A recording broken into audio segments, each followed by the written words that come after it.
بسم اللہ الرحمن الرحیم۔ صرف 5 منٹ کا مدرسہ قرآن و حدیث کی روشنی میں 308واں دن 8 ذی القعدہ۔ نمبر 1، اسلامی تاریخ۔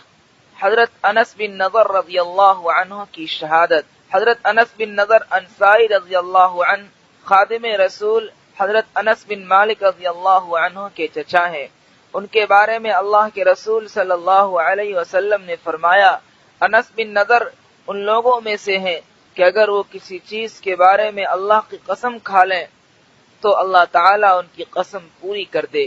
اللہ تعالیٰ نے ان کو شجاعت و بہادری سے بھی نوازا تھا، چنانچہ انہیں بدر کی لڑائی میں شریک نہ ہونے کا بڑا صدمہ تھا۔ ان کی تمنا تھی کہ کوئی موقع ہاتھ آئے اور اپنی بہادری کے جوہر دکھاؤں۔ اتفاق سے جنگ احد کا موقع پیش آ گیا، جس میں یہ بڑی شجاعت کے ساتھ شریک ہوئے۔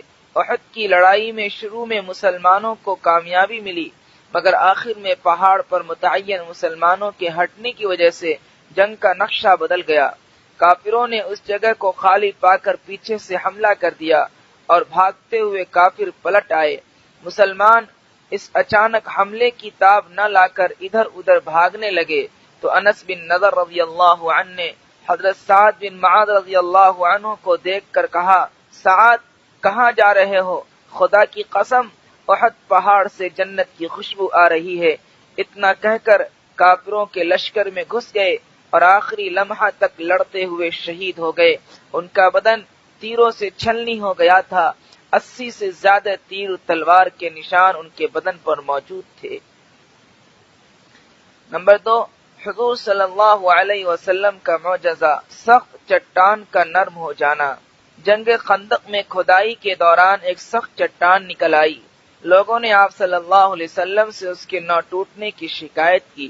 آپ صلی اللہ علیہ وسلم نے پانی کا ایک برتن منگوایا اور اس پر چھڑک دیا۔ چنانچہ جو لوگ وہاں موجود تھے وہ کہتے ہیں، اس ذات کی قسم جس نے آپ صلی اللہ علیہ وسلم کو نبی بنا کر بھیجا، وہ چٹان نرم ہو گئی۔ اور پھر حضور صلی اللہ علیہ وسلم نے 3 ضربیں لگائی، جس سے چٹان ٹکڑے ٹکڑے ہو کر بالکل ریت کے ٹیلے کی طرح بکھر گئی۔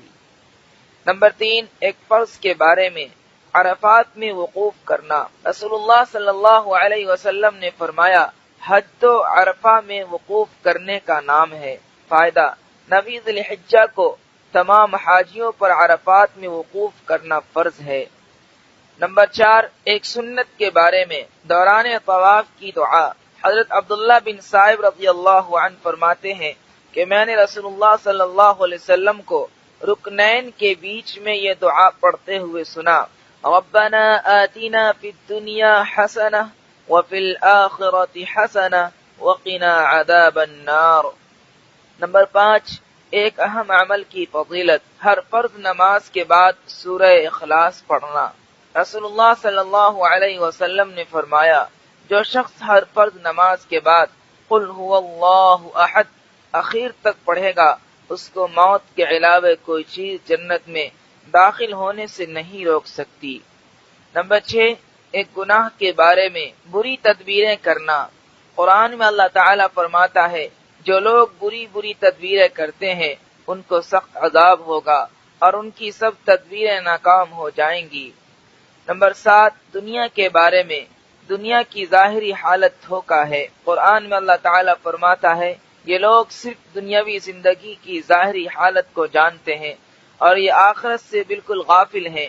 یعنی انسان صرف دنیا کی چیزوں کو جانتے ہیں اور اسی کو حاصل کرنے کی فکر میں لگے رہتے ہیں۔ انہیں پتہ ہی نہیں ہے کہ اس کے بعد دوسری زندگی آنے والی ہے اور وہ ہمیشہ کی زندگی ہے، لہذا دنیا میں لگنے کے بجائے آخرت کی تیاری میں مشغول رہنا چاہیے۔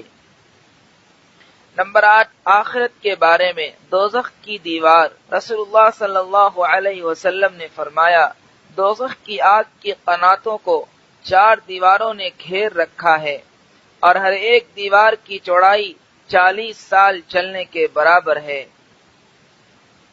نمبر 9، طب نبوی سے علاج، سورہ بقرہ سے علاج۔ رسول اللہ صلی اللہ علیہ وسلم نے فرمایا، اپنے گھروں میں سورہ بقرہ پڑھو، اس لیے کہ شیاطین و آسیب اس گھر میں داخل نہیں ہوتے جس گھر میں سورہ بقرہ پڑھی جاتی ہے۔ نمبر 10، نبی صلی اللہ علیہ وسلم کی نصیحت۔ رسول اللہ صلی اللہ علیہ وسلم نے فرمایا، جو شخص یہ چاہے کہ اللہ تعالیٰ اس کی عمر میں زیادتی، رزق میں کشادگی اور بری موت سے حفاظت فرمائے تو اس کو اللہ تعالیٰ سے ڈرتے رہنا اور صلہ رحمی کرتے رہنا چاہیے۔